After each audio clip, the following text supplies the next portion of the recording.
కక్ష ఉంటుంది మరి ఇంత ఘోరంగా మనుషుల్ని చంపేంతలాగా మానసికంగా చచ్చిపోతున్నామండి పసి పిల్లలతోటి. గవర్నమెంట్ ఇదేనా అండి? గవర్నమెంట్ ఏం గవర్నమెంట్ అండి?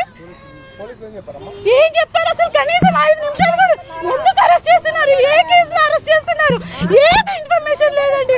అక్కడి నుంచి గేట్ నుంచి బయటికి రాగానే కనీసం నా హస్బెండ్ చేతిని కూడా పట్టుకోనియకుండా లాక్కెళ్ళిపోతున్నారు. ఏ కేసులో నాకు ఇంటిమేషన్ లేదండి. ఏ కేసులో అరెస్ట్ చేస్తున్నారు? ఏ స్టేషన్కి తీసుకెళ్తున్నారు? ఏం చేస్తున్నారు? ఒక్క విషయం కూడా మాకు చెప్పకుండా ఇన్ఫర్మేషన్ లేకుండా తీసుకెళ్ళిపోయారు. ఇప్పుడు నేను ఖచ్చితంగా న్యాయ పోరాటం చేస్తున్నాను. ఇప్పటికీ 8 నెలల నుంచి చేస్తున్నాను. ఇంకెన్ని రోజులు పెడతారో, ఇంకెన్ని కేసులు పెడతారో పెట్టుకోండి. మాకన్నిటికీ మా జగన్ అన్న ఉన్నాడు. మా జగన్ అన్న ఖచ్చితంగా మా కోసం నిలబడతాడు, చూసుకుంటాడు సార్. అన్నిటికీ మా జగన్ అన్న ఉన్నాడు. జగన్ అన్న మాకు అండగా నిలబడి మాకు న్యాయం చేస్తారని మిమ్మల్ని వేడుకుంటున్నానండి.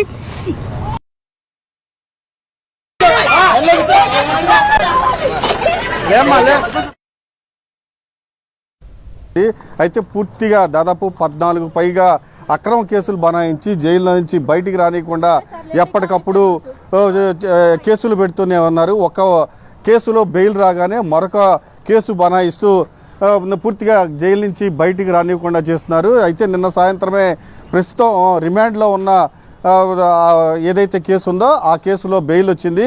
ఈరోజు కుటుంబ సభ్యులంతా తురకా కిషోర్ విడుదలవుతారని గుంటూరు జైలు దగ్గరకు వచ్చారు. పూర్తిగా గుంటూరు జైలు నుంచి విడుదల కాగానే తురకా కిషోర్ను రెంటచింతల పోలీసులు తీసుకెళ్లిపోయారు. తురకా కిషోర్ భార్య ఎందుకు తీసుకువెళ్తున్నారు, ఏ కేసులో తీసుకువెళ్తున్నారు, కేసులన్నీ అయిపోయాయి కదా, అక్రమ కేసులు పెడుతున్నారు అని అడ్డుకున్నా కానీ పూర్తిగా ఆమెకు చెప్పకుండా బలవంతంగా లాక్కుని వెళ్ళిపోయారు. పూర్తిగా తురకా కిషోర్ 8 నెలల తర్వాత జైలు నుంచి బయటికి రాగానే చిన్న పాపని పట్టుకుని ముద్దాడుతూ ఉండగా పోలీసులు అత్యంత దారుణంగా కర్కశంగా ఆ పాపని వేరే వాళ్ళకి అప్పచెప్పి అత్యంత దారుణంగా లాక్కెళ్ళిపోయిన దృశ్యాలు కూడా మనకు కనిపిస్తున్నాయి. తురకా కిషోర్ భార్య మనతో ఉన్నారు. ఏంటమ్మా, ఏ కేసు మీద తీసుకెళ్లారు, ఏమంటున్నారు పోలీసులు? మాకైతే ఏమి ఇన్ఫర్మేషన్ ఇవ్వలేదు సార్. ఏ కేసు మీద తీసుకెళ్తున్నారు, ఏ కోర్టుకు తీసుకెళ్తున్నారు, కనీసం ఇన్ఫర్మేషన్ నాకైనా ఇవ్వాలి. భార్యగా మా మామగారికి, వాళ్ళ తండ్రి గారికైనా ఇవ్వాలి. ఏ ఒక్కరికి కూడా ఏ ఒక్క ఇన్ఫర్మేషన్ ఇవ్వకుండా దౌర్జన్యంగా తీసుకొని వెళ్ళారు సార్. బలవంతంగా దౌర్జన్యంగా తీసుకొని లాక్కొని వెళ్ళారు నా భర్తని. ఏమ్మా, ఈ రోజే కదా అంటే నిన్న ఉన్న కేసుల్లో నుంచి బెయిల్ వచ్చి అన్ని కేసుల్లో బెయిల్ వచ్చిందా? అన్ని కేసుల్లో బెయిల్ వచ్చింది సార్. అన్ని కేసుల్లో నార్మల్గా నిన్న బెయిల్ వస్తుంది అనగా రీసెంట్గా ఒక 4 రోజుల కిందలో ఒక కేసు పెట్టారు. దాంట్లో స్టే తీసుకొచ్చారు మా లాయర్ గారు. నిన్న ఒక కేసు పెట్టారు మార్నింగ్. నిన్న దాంట్లో కూడా స్టే తీసుకొచ్చారు. మేము 400 కిలోమీటర్ల నుంచి జర్నీ చేసి బెయిల్ వస్తుందన్న ఆనందంతో పసిపిల్లల్ని వేసుకొని తిండి తిప్పలు మానేసి ఎదురు చూసి బెయిల్ వస్తుంది, రేపు వస్తుంది, మాపు వస్తుంది ఎదురు చూసి ఇక్కడికి వచ్చి చూస్తే తీర నా కళ్ళ ముందు నుంచి నా భర్తని లాక్కొని దౌర్జన్యంగా తీసుకెళ్తున్నారు సార్.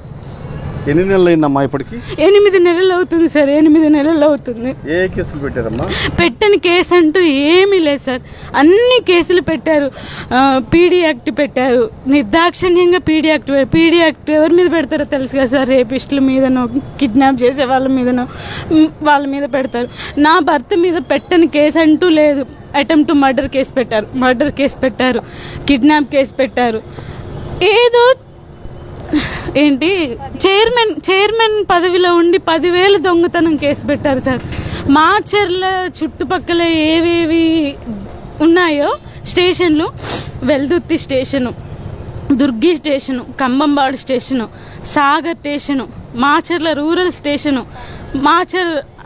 అన్ని వాటిలలో అన్ని స్టేషన్లలో పెట్టి నిర్దాక్షిణ్యంగా తిప్పుతున్నారు సార్.